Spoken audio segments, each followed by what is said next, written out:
گذری کن به این بهارستان، تا ببینی در او گلستان ها و از لطایف به هر گلستانی رسته گل ها دمی در ریحان ها.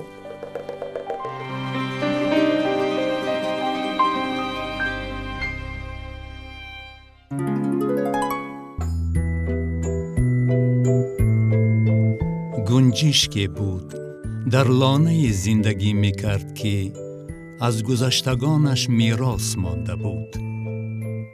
گنجشک با ترس میزیست.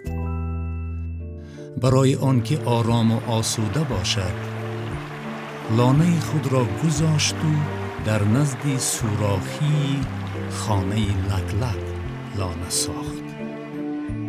پرنده های دیگر این را مشاهده کرده از گنجشک پرسیدند: چرا تو با این جسه خورده ککت با جانوری بزرگ با مثل لکلک همسایه شدی و با وی در محل اقامت و منزل استقامت همسایه شدی؟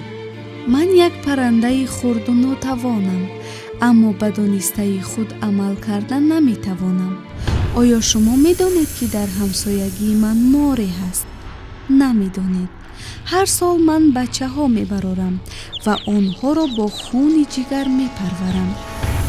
این ماری ظالم ناگاه به خانه من میتازد و بچه های مرا فرو میبرد.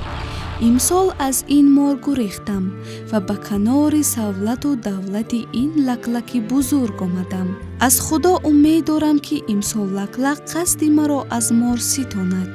طوری که هر سال بچگان مرا مار فرو می برد، اکنون خواهان آنم که مار را بچگان وی فرو برند. حالا پرنده ها فهمیدند.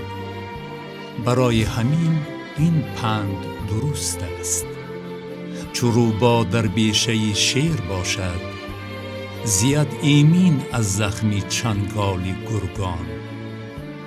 ز بیداد خردان امان یابد آن کس، که گیرد وطن در جواری بزرگان.